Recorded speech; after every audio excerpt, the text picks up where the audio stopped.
Medyo naligaw ako dito eh. Kasi nagpapa-change oil yung tropa kong Chinese. Naasar na naman ako eh. Oy!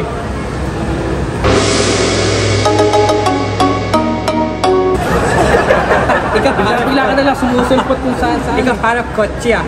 Oh. Ako kita kotse para sa'yo. Same height ah. Ano to? Wigo!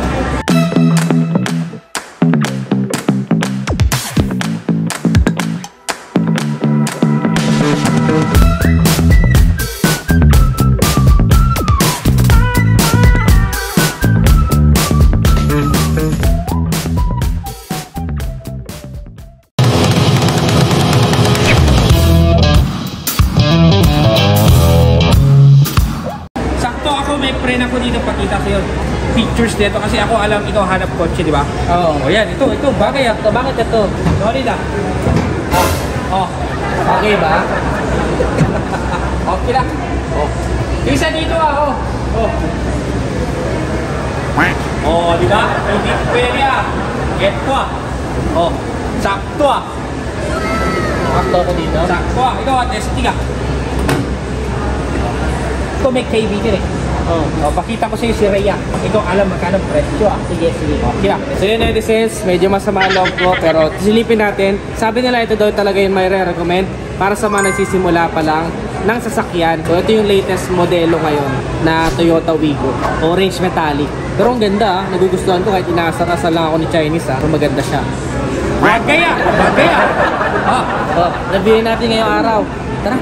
Alam nyo na netizens, natutuwa din ako kasi pag nakakita ko ng Wigo, nagugustuhan ko rin yung looks niya. Kasi parang sobrang compact niya. Tapos parang may magic to eh.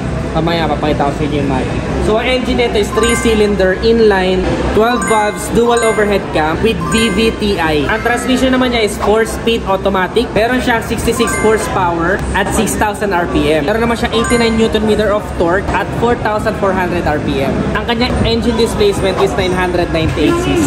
And ano siya, sumakikita nyo, sobrang, ewan ko, napupugian ako sa mukha niya. Parang siyang may character. Ayun yung ilaw niya, of course. Hot type pa yung kanyang headlight. Hindi, nagagandaan ako sa looks niya dito. May grills din siya, ayan o. May grills din siya dito. Tapos may chin siya, may chin part. Tapos halogen fog lamps, of course.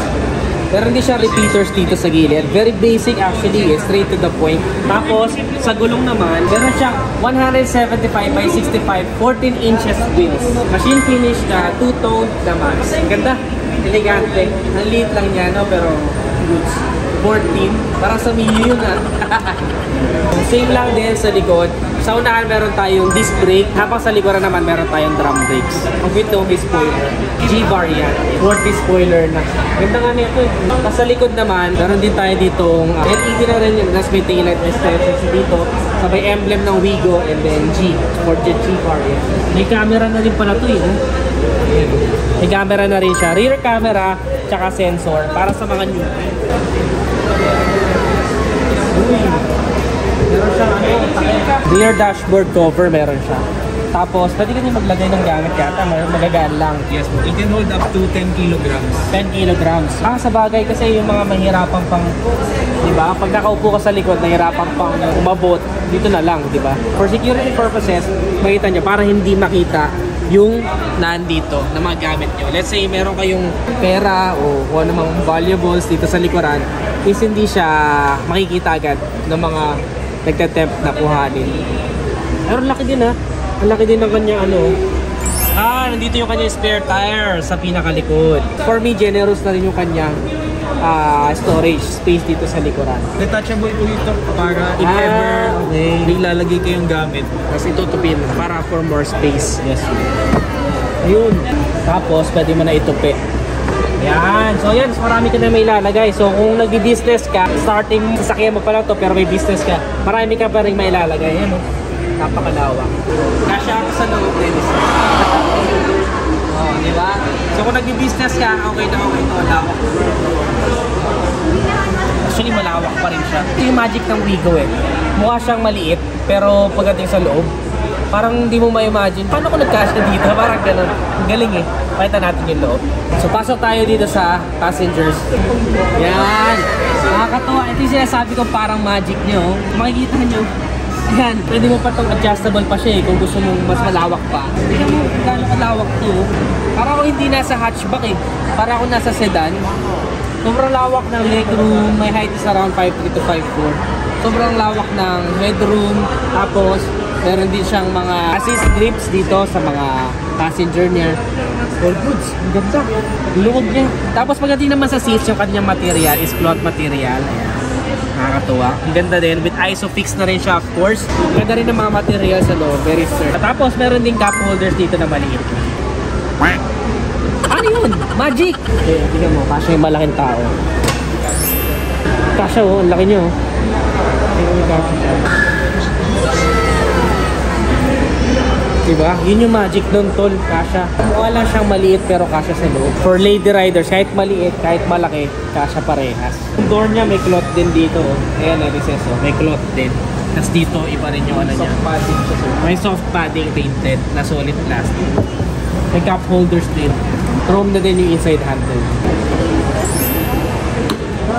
Yan, yan yung kanyang engine eh. Compact na compact, no? Tingin ito sticker.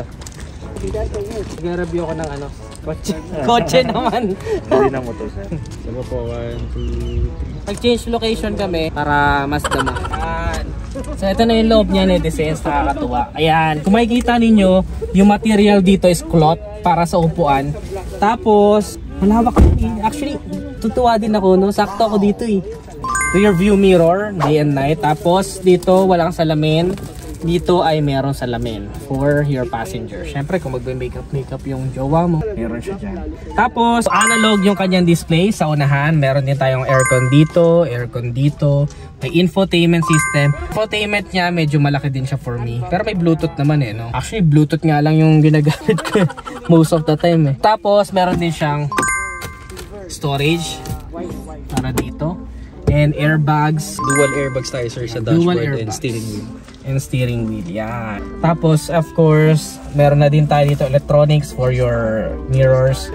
And inside door handle niya, chrome na rin. Tapos hazard button dito. May cup holders din. And may charging port. Ayan, sa ibaba. Manual to, manual. Tapos parang may ano din siya dito, piano black material. Ayan. Very compact and straight to the point tong kotse na to. Kaya maraming nagsasabi na good for starters or beginners tong kotse na to. Kasi, imaginein mo, kung meron ka sa sasakyan, let's say binili mo yung dream car mo, tapos first time mo magkaroon ng sasakyan, and hindi pa malinaw sa'yo kung ano yung purpose ng pagbili mo ng sasakyan. Maybe, para lang hindi maulanan, eh mamamaximize mo ba agad yung sasakyan? Siyempre, of course, kilalanin mo muna yung mundo ng pagkakaroon ng car or yung car world, kumbaga nga. Para malaman mo kung saan ka pupunta, yung mga dapat mong puntahan, and of course, yung mga fundamentals sa pagkakaroon ng sasakyan. Para malaman mo yung pasikot-sikot bago ka mag-jump doon sa gusto mo talaga ang car. Pero for me, for a starter, goods na goods to. So tara, alamin natin kung magkano. So yun, netizens, tanongin natin kung magkano itong Toyota Wigo. Ito yung modelo. So tanongin natin, kasama natin si Sir Ray of Dasmariñas, Cavite, Toyota. Sir, magkano po itong Wigo? Ayan sir. So yun po, for our Toyota Wigo, which is in 2022 model, naka-promo kami this month for automatic transmission. You can drive it home for only 35,000 all in cash out. So all in na yun, kasama na insurance, registration, tsaka yung processing fee natin. While for the manual transmission, you can drive home this for around 65,000 na down payment. So for both models, usually it goes around 12 to 13,000 monthly for 5 years. Wow. Okay no, very affordable. Sir, may tanong lang ako, ilan po ang fuel consumption ng Toyota Wigo? So yan, doon tayo sa realistic kasi ako personally Wigo yung kotse ko. So I can drive it for around 18 to 20 kilometers per liter. Ganun siya katipid. Yun, regular driving na yun, no, sir? Yes, sir. Okay, any conditions na yun. So yun, netizens, ito na nga yung Toyota Wigo. For me, napaka-goods niya for a beginner car. And of course, kung kailangan mo lang naman ng something magdadala sa'yo from point A to point B, magagawa niya yung job niya. And napakaluwag ng loob. So goods to for me. Meron bang mga netizens na naka-Wigo? Comment nga kayo sa baba. Gusto mo makita yung mga setup ng Wigo nyo. And ano pa ibang yung mga kotse na gusto nyo mapanood next vlog? Comment your thoughts below. Kung nagustuhan mo, don't forget to give this video a thumbs up. Give this video a heart. Follow this page for more. Again, this is Ted Adriano. Always keep it cool and ride safe always.